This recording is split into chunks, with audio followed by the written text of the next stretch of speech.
Où,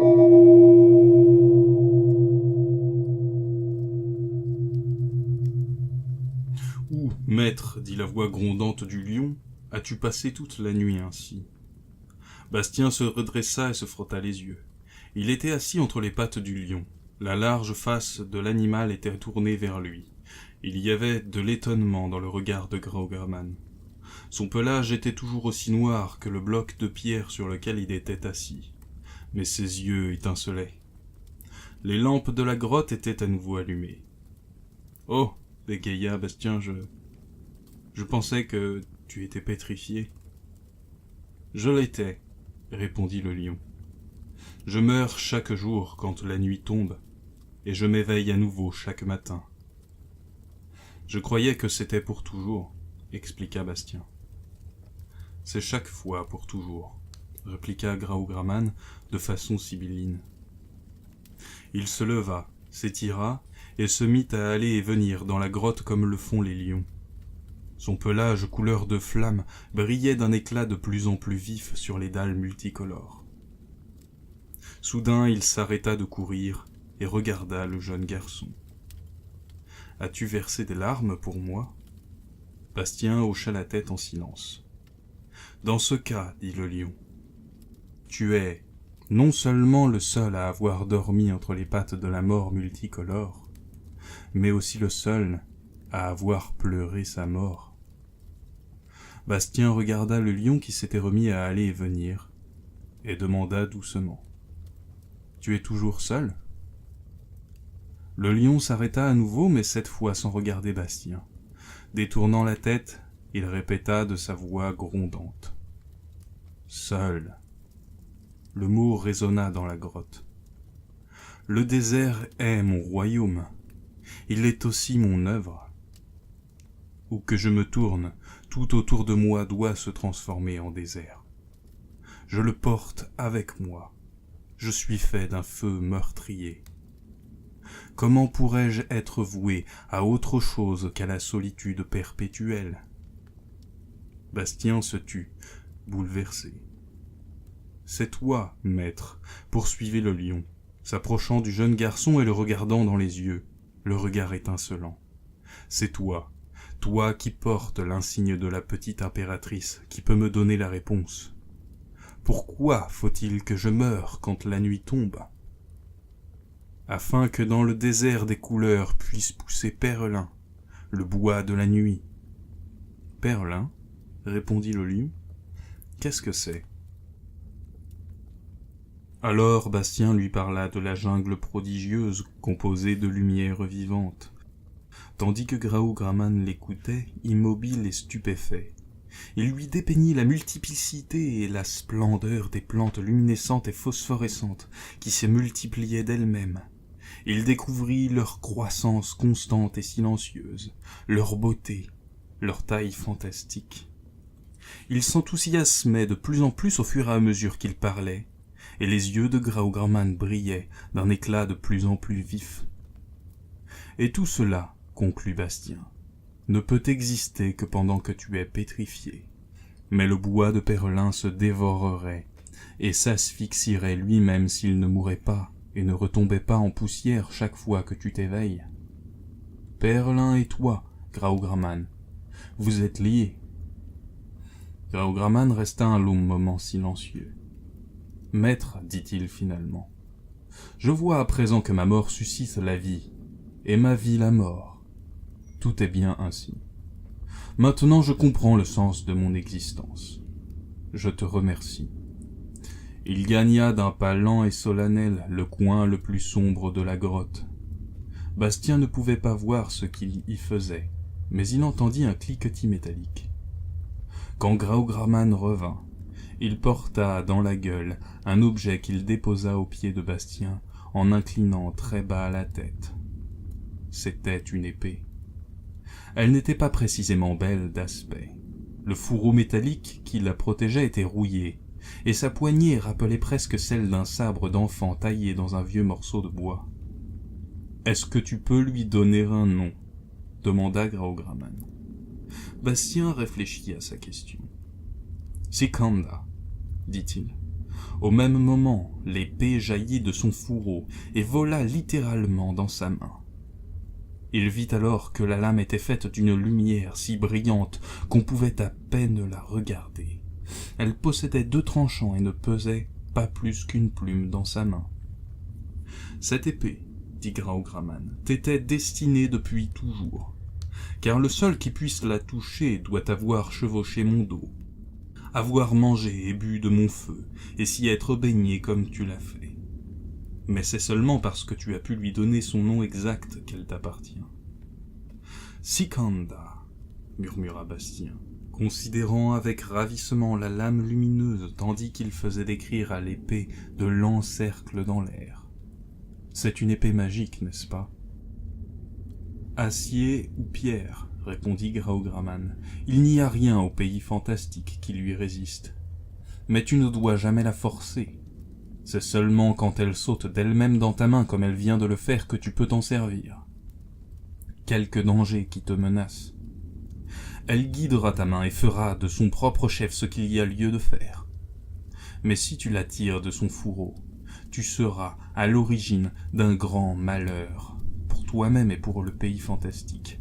Ne l'oublie jamais. »« Je ne l'oublierai pas, promit Bastien. » L'épée regagna son fourreau et parut à nouveau vieille et sans valeur. Bastien attacha autour de ses hanches la courroie de cuir à laquelle était suspendu le fourreau. « Et maintenant, maître, proposa Graograman, faisons donc une course ensemble à travers le désert, si cela te dit. Monte sur mon dos, car il faut que je sorte. » Bastien se hissa sur lui, et le lion quitta la grotte. Le soleil du matin montait au-dessus de l'horizon du désert. Le bois de la nuit était depuis déjà longtemps réduit en sable coloré. Ils s'élancèrent ensemble par-dessus les dunes comme une traînée de feu dansante, comme une bourrasque de vent brûlant. Bastien avait l'impression de chevaucher une comète enflammée à travers lumière et couleurs. À nouveau, il fut envahi d'une ivresse sauvage. Vers midi, Graograman s'arrêta subitement. « C'est ici l'endroit, maître, où nous nous sommes rencontrés hier. » Bastien était encore un peu étourdi par la course effrénée. Il regarda autour de lui, mais ne put distinguer ni la colline de sable outre-mer, ni la rouge. On ne voyait plus rien des maîtres. Les dunes étaient à présent vert olive et rose. « Tout est différent, dit-il. »« Oui, maître, répondit le lion. C'est ainsi chaque jour. Cela ne cesse de changer. Jusqu'à présent, je ne savais pas pourquoi. Mais à présent que tu m'as raconté que Perlin poussait à partir du sable, je peux comprendre cela également. Mais à quoi reconnais-tu que c'est l'endroit d'hier ? Je le sens, comme je sens les différentes zones de mon corps. Le désert fait partie de moi. Bastien sauta du dos de Graograman et s'assit au sommet de la dune vert olive. Le lion se coucha à côté de lui. Il était devenu lui aussi vert olive. Bastien appuya son menton sur sa main et regarda l'horizon d'un air songeur. « Puis-je te poser une question, Graograman » demanda-t-il au bout d'un long silence. « Ton serviteur t'écoute, » répondit le lion. « Es-tu vraiment ici depuis toujours ?»« Depuis toujours, » confirma Graograman. « Et le désert de Goab a-t-il toujours existé ? » « Oui, et le désert aussi. Pourquoi cette question ?» Bastien réfléchit un moment. « Je ne comprends pas, finit-il par dire. J'aurais parié qu'il n'était là que depuis hier matin. Qu'entends-tu par là, maître ?» Alors Bastien lui raconta tout ce qu'il avait vécu depuis sa rencontre avec l'enfant lune. « Tout cela est si singulier, conclut-il. Un désir me vient à l'esprit et chaque fois, il se passe aussitôt quelque chose qui s'y rapporte et qui l'exauce. Ce n'est pas le fruit de mon imagination, tu sais. J'en serais incapable. Jamais je n'aurais pu inventer les différentes plantes nocturnes de Perlin, ou les couleurs de Goab, ou toi. Tout est beaucoup plus grandiose et plus vrai que ce que j'aurais pu imaginer. Et pourtant, tout n'existe qu'à partir du moment où j'ai éprouvé un désir.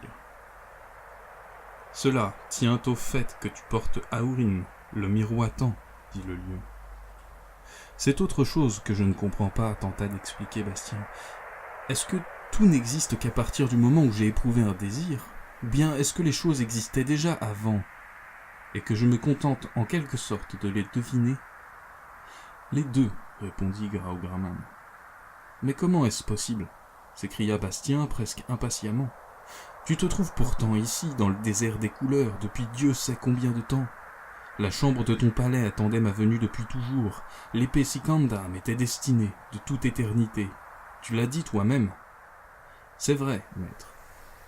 Mais moi, je ne suis que depuis hier soir au pays fantastique. Tout n'existe donc pas seulement depuis que je suis ici. Maître, répondit tranquillement le lion. Ignores-tu que le pays fantastique est le royaume des histoires? Une histoire peut être récente, et cependant parler d'époques très reculées. Le passé naît avec elle. Dans ce cas, Perlin aussi existait depuis toujours, songea Bastien, perplexe. Dès l'instant où tu lui as donné son nom, maître, répliqua Graugramman, le bois de la nuit a existé depuis toujours. Veux-tu dire que je l'ai créé? Le lion garda un moment le silence avant de répondre. Seule la petite impératrice peut te le dire. C'est d'elle que tu as tout reçu. Il se leva. Il est temps que nous regagnions mon palais, maître. Le soleil décline déjà, et la route est longue. Ce soir-là, Bastien resta à côté de Graugramman qui s'était de nouveau allongé sur le socle de pierre noire. Ils ne parlèrent plus guère ensemble. Bastien alla se chercher à manger et à boire dans la chambre à coucher, dont la petite table basse était à nouveau garnie, comme par la main d'une fée. Il prit son repas, assis sur les marches qui conduisaient au socle. Quand la lueur des lampes se fut affaiblie et se mit à palpiter comme un cœur au battement de plus en plus ralenti, il se leva et posa sans rien dire son bras autour du cou du lion. La crinière était dure et ressemblait à de la lave solidifiée. Alors Bastien entendit à nouveau le même bruit terrible que la veille, mais il n'avait plus peur. Ce qui mettait des larmes dans ses yeux, c'était la tristesse qu'il éprouvait en pensant au caractère irrévocable des souffrances de Graugramman. Plus tard, dans la nuit, Bastien sortit de la grotte à tâtons et contempla un long moment la croissance silencieuse des plantes lumineuses du bois de la nuit. Puis il rentra et se recoucha entre les pattes du lion pétrifié. Pendant bien des jours et des nuits, il demeura ainsi l'hôte de la mort multicolore, et tous deux devinrent amis. Ils passèrent des heures à jouer ensemble dans le désert à des jeux effrénés. Bastien se cachait entre les dunes de sable, et Graugramman le trouvait toujours. Il faisait la course, mais le lion était 1000 fois plus rapide. Ils s'amusaient même à se battre, luttaient et se chamaillaient. Et là, les deux partenaires étaient d'égale valeur. Bien qu'il ne s'agît naturellement que d'un jeu, Graugramman devait bander toutes ses forces pour rivaliser avec le jeune garçon. Aucun des deux ne parvenait à battre l'autre. Un jour, après qu'ils se furent ainsi démenés, Bastien s'assit, hors d'haleine, et demanda « Ne puis-je pas rester avec toi pour toujours ?» Le lion secoua sa crinière. « Non, maître. »« Pourquoi pas ? Il n'y a ici que la vie et la mort, que Perlin et Goab, mais pas d'histoire. Il faut que tu vives ton histoire. Tu ne peux pas rester ici. » « Mais je ne peux pas non plus m'en aller, fit remarquer Bastien. Le désert est beaucoup trop vaste pour que quiconque puisse en sortir. Et tu ne peux pas m'emporter ailleurs, puisque tu portes le désert avec toi. Tu ne peux découvrir les chemins du pays fantastique que par l'intermédiaire de tes désirs, dit Graugramman. Et tu ne peux jamais aller que d'un désir à l'autre. Ce que tu ne désires pas demeure pour toi inaccessible. Et il ne te suffit pas de vouloir simplement quitter un lieu. Il faut que tu veuilles te rendre dans un autre lieu. Tu dois te laisser conduire par tes désirs. « Je désire partir d'ici, » dit Bastien. « Il faudra que tu trouves un second désir, » répliqua Graugramman sur un ton presque sévère. « Et si je le trouve, demanda Bastien, comment est-ce que je pourrais m'en aller d'ici? Écoute, maître, dit Graugraman à voix basse. Il existe au pays fantastique un lieu qui mène partout, et que l'on peut atteindre de partout. Ce lieu se nomme le Temple des 1000 Portes. Personne ne l'a jamais vu de l'extérieur, car il n'a pas d'extérieur. L'intérieur, en revanche, se compose d'un labyrinthe de portes. Celui qui veut le connaître doit se risquer à l'intérieur. Comment le peut-on, s'il est tout à fait impossible de s'en approcher par l'extérieur? Chaque porte, poursuivit le lion, n'importe quelle porte dans tout le pays fantastique, même une porte très ordinaire, d'étable ou de cuisine, oui, même une porte d'armoire, peut, à un moment donné, devenir une voie d'accès au temple des 1000 portes. Ce moment passé, elle redevient ce qu'elle était auparavant. C'est pourquoi nul ne peut repasser une seconde fois par la même porte, et aucune des 1000 portes ne permet de revenir à son point de départ. Il n'y a pas de retour en arrière possible.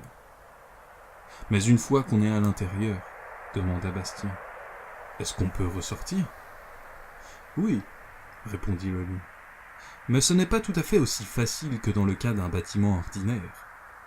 Car à travers le labyrinthe des 1000 portes, seul un véritable désir peut te guider. Celui qui n'en a aucun est condamné à errer là-dedans jusqu'à ce qu'il sache ce qu'il souhaite vraiment. Et cela dure parfois très longtemps. Et comment peut-on trouver la porte d'entrée? Il faut le désirer. Bastien réfléchit un long moment, puis il dit « Étrange qu'on ne puisse pas désirer tout simplement ce qu'on veut. D'où nous viennent les désirs? Et puis d'ailleurs, qu'est-ce que c'est qu'un désir ?» Quelques jours plus tard, ils eurent à nouveau une conversation très importante. Bastien avait montré au lion l'inscription qui figurait sur le revers du bijou. « Qu'est-ce que cela peut bien signifier » demanda-t-il. « Fais ce que voudras. Cela veut bien dire que je peux faire tout ce dont j'ai envie, ne crois-tu pas ?» Le visage de Graugraman prit soudain une expression terriblement sérieuse, et ses yeux se mirent à étinceler. « Non, » répondit-il d'une voix grave, grondante. « Cela veut dire que tu dois faire ce que tu veux vraiment, et rien n'est plus difficile. »« Ce que je veux vraiment ?» répéta Bastien impressionné. « Et qu'est-ce que c'est ?»« C'est ton secret le plus intime, et tu ne le connais pas. Comment puis-je donc le découvrir ? En suivant le chemin de tes désirs, en allant de l'un à l'autre jusqu'au dernier, celui-là te conduira à ton vœu véritable. Cela ne me paraît pas si difficile, fit remarquer Bastien. De tous les chemins, c'est le plus dangereux, dit le lion. Pourquoi ? Demanda Bastien. Je n'ai pas peur. Ce n'est pas de cela qu'il s'agit, gronda Graugraman. Il exige une sincérité et une attention sans faille, car sur aucun autre chemin il n'est aussi aisé de se tromper définitivement. Veux-tu dire que les désirs qu'on éprouve ne sont peut-être pas toujours bons ? S'enquit Bastien. Le lion fouetta de sa queue le sable dans lequel il était couché. Il rabattit ses oreilles contre sa tête, fronça le nez, ses yeux lançaient des étincelles. Bastien fit le geste involontaire de plier l'échine quand Graugraman dit, d'une voix qui faisait à nouveau vibrer le sol. « Que sais-tu de ce que sont les désirs ? Que sais-tu de ce qui est bien ?» Dans les jours qui suivirent, Bastien repensa beaucoup à ce que lui avait dit la mort multicolore. Mais certaines choses ne peuvent être approfondies en y réfléchissant. Il faut les vivre. Aussi serait-ce plus tard, après avoir fait de multiples expériences, que Bastien, pensant à nouveau aux paroles de Graugraman, commencerait à les comprendre. À cette période, un nouveau changement s'était effectué en Bastien. À tous les dons qu'il avait reçus depuis sa rencontre avec l'enfant lune, venait encore de s'ajouter le courage. Mais comme chaque fois, on lui avait pris quelque chose en échange, le souvenir de sa pusillanimité d'autrefois. Et comme il n'y avait désormais plus rien dont il ait peur, un nouveau désir commença à se former en lui, d'abord imperceptible, puis de plus en plus net. Il ne voulait pas demeurer seul plus longtemps. Même en compagnie de la mort multicolore, il était seul, d'une certaine façon. Il voulait montrer à d'autres de quoi il était capable. Il voulait être admiré et acquérir la gloire. Et une nuit, tandis qu'il contemplait à nouveau la croissance de Perlin, il sentit soudain que ce serait la dernière fois qu'il devrait prendre congé des lumières somptueuses du bois de la nuit. Une voix intérieure l'appelait à partir. Il jeta encore un dernier coup d'œil sur cette apothéose de couleurs flamboyantes, puis il descendit vers le caveau de Graugraman et s'assit sur les marches dans l'obscurité. Il n'aurait pas pu dire ce qui l'attendait précisément, mais il savait qu'il ne se coucherait pas cette nuit-là. Il devait pourtant s'être légèrement assoupi, car il s'éveilla soudain, en sursaut, comme si quelqu'un l'avait appelé par son nom. La porte qui menait à la chambre s'était subitement ouverte. Par l'entrebâillement filtrait un long ray de lumière rougeâtre qui traversait la grotte sombre. Bastien se leva. La porte s'était-elle transformée pour un instant en entrée du temple des 1000 portes? Indécis, il s'approcha de la porte entrebâillée et tenta de jeter un coup d'œil à l'intérieur. Il ne put rien distinguer. Mais déjà, le battant commençait lentement à se refermer. Bientôt, l'unique occasion qu'il avait de s'en aller de là serait passée. Il se tourna une fois encore vers Graugraman qui gisait sur son socle, inerte, ses yeux de pierre complètement morts. Le ray de lumière venant de la porte tombait directement sur lui. « Adieu, Graugraman, et merci pour tout, » dit-il doucement. « Je reviendrai, sois-en sûr, je reviendrai. » Puis il se faufila par la porte entrebâillée qui se referma aussitôt derrière lui.